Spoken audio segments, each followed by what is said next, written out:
some really good starts in several of your recent games. What do you think's gone into that? And have you been pleased with the way they played with the lead after they got the lead?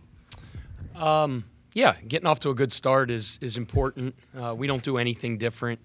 We break the game down into 10 4-minute segments, and we say each segment at 0-0. And but it's always good to get off to a good start.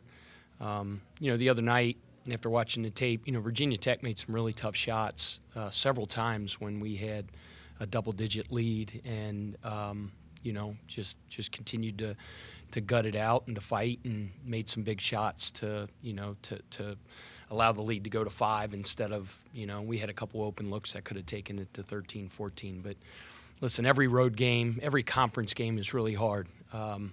Believe it or not, that other coach wants to win, and they got good players too, and they're not just going to lay down, especially now that we're a ranked opponent going into, their venue. We have a target on our back, so we're going to get everybody's best shot, and it's the way it should be. Pat, you could go down your roster and talk about what guys have brought to this team this year, what they've done. How much, though, do you need a guy like Javon who does a lot of the little, it seems a lot of the little things or grimy, kind of gritty things that you do? Every team needs someone like that, don't they? Yeah, I like to think we have a team full of those type of guys. Javon is very versatile. He can play a lot of different positions. And by play a lot of different positions, I mean he can guard a lot of positions. People say you are what you can guard. And, he can guard 1 through 5 at times for us. He's extremely versatile from an offensive standpoint because he's a matchup problem with smaller defenders in the post. He gives bigger defenders problems by being able to spread them out on the floor, make shots, take them off the dribble. He's really expanded his game in a lot of ways. This year we've pushed him to be a ball screen creator at times as well, which are kind of inverted ball screens, which can be difficult to defend. And, he's just Swiss Army knife. Sometimes I think people take that as, he's a utility player. He's the farthest thing from that. He's an all-conference performer in my mind. Pat, obviously a year ago, this fan base was just hoping and dreaming of having an opportunity to watch their team play in March. Now, all of a sudden, as we enter the month of March, they're fired up. You've created an opportunity for this team to possibly make a deep run. I guess just looking back at over the last 12 months, how special has this been to kind of reinvigorate this fan base and give them something to look forward to as we enter this glorious month? Yeah, I don't. Well, let me answer that a couple ways. You talk about a run, you talk about March, you talk about all this. We're not there yet. Okay, we're not there yet. So in terms of how you're asking me and how our team is approaching our day-to-day business, it's the task at hand, which is a really, really tough game tomorrow against Pitt with one of the best backcourts in our entire conference. Okay, that's our sole focus. But you ask about the excitement in town, and that's a great thing. That's an awesome thing. The vibe, the energy, the excitement. Obviously, you guys all know this, and everybody knows this, but it's as proud and as passionate of a fan base as there is in the country. So to feel that around town is awesome. It's great for our city. It's great for our basketball program. It's great for fundraising. It's great for admissions. Just great for the heartbeat of and the vibe of our city overall. So that's an awesome thing, the byproduct of how we've competed and how we've played this year. But we don't give any of that stuff the first thought, and we never will. It's Pitt and all Pitt.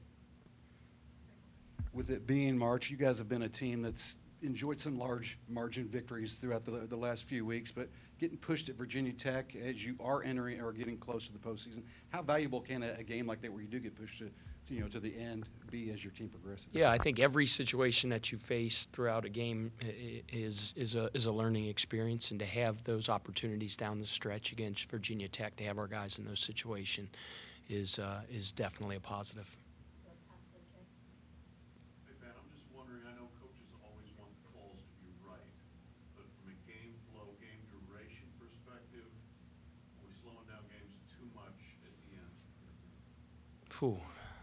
Are you talking about like reviews and stuff like that? Exactly. Yeah.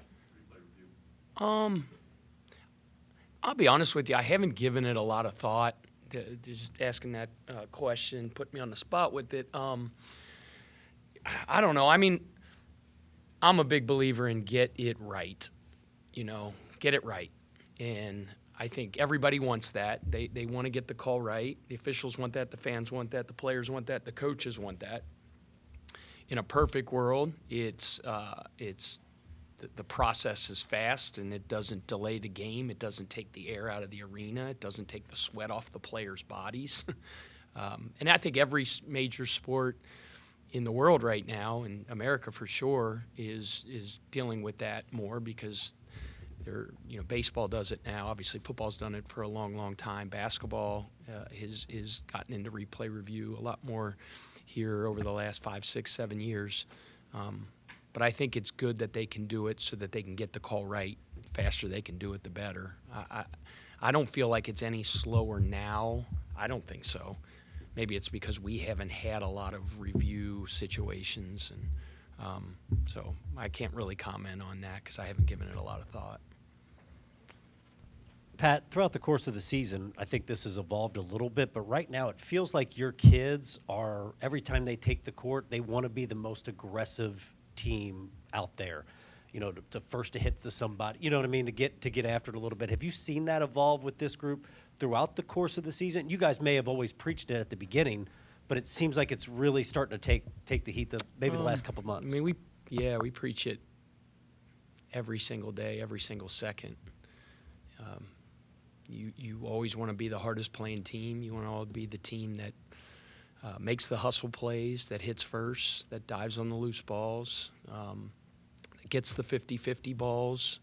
Those effort plays, I think, hopefully define our on-court culture as much as anything. So it has always been an emphasis. And we have tough guys. It's sometimes, and not sometimes, I think, you really have to identify grit and toughness in the recruiting process, whether it's in the transfer portal and recruiting, because you want those type of guys, or I want those type of guys in my locker room and in my lineup and on the floor for us all the time.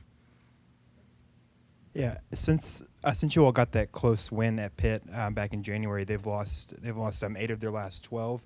You've always talked about just how much talent they have, but I'm wondering, as you're going and scouting them, over the last few weeks, what have you seen as they continue to kind of drop games and keep slipping down the conference standings? I see a very, very, very dangerous team. I see a team that scares the crap out of me. I see a team that we got to be on it in every facet of our defensive system. I see a team that we got to execute our stuff because they are athletic, they're well coached, and they're tough.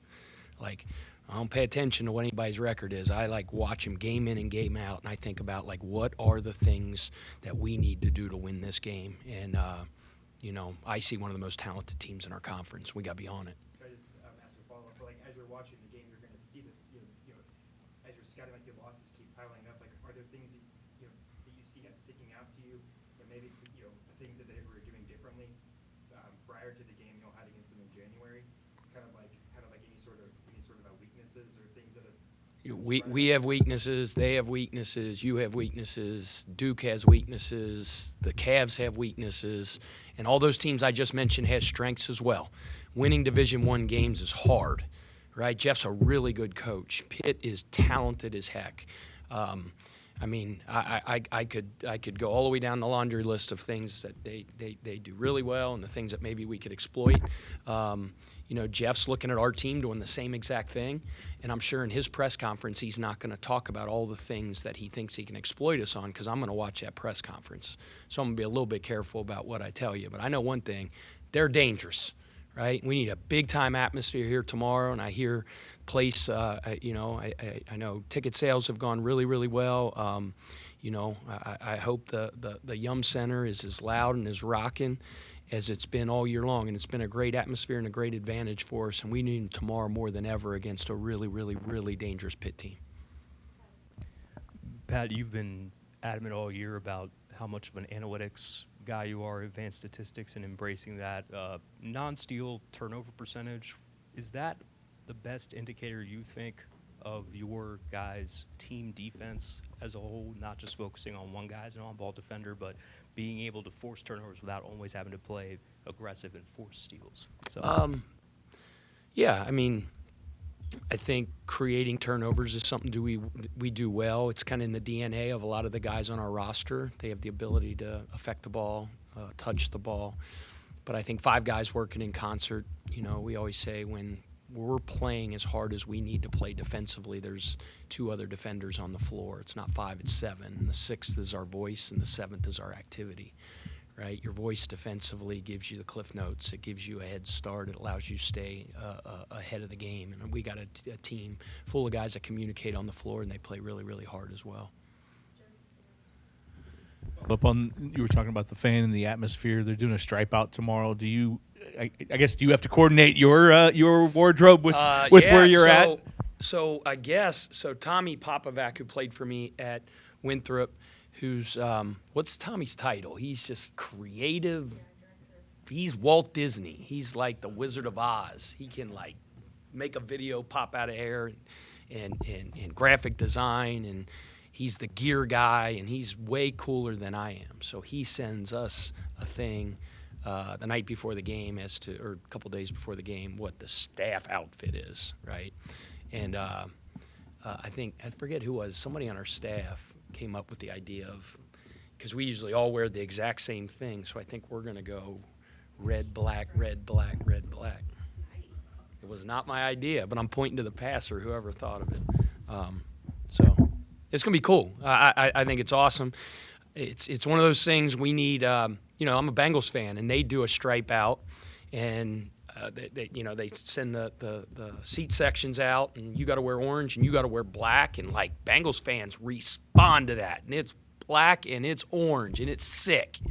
So I know word gets around quick in Cardinal land. So if you know anybody coming to the game, text them and remind them, check their section, wear their shirt color.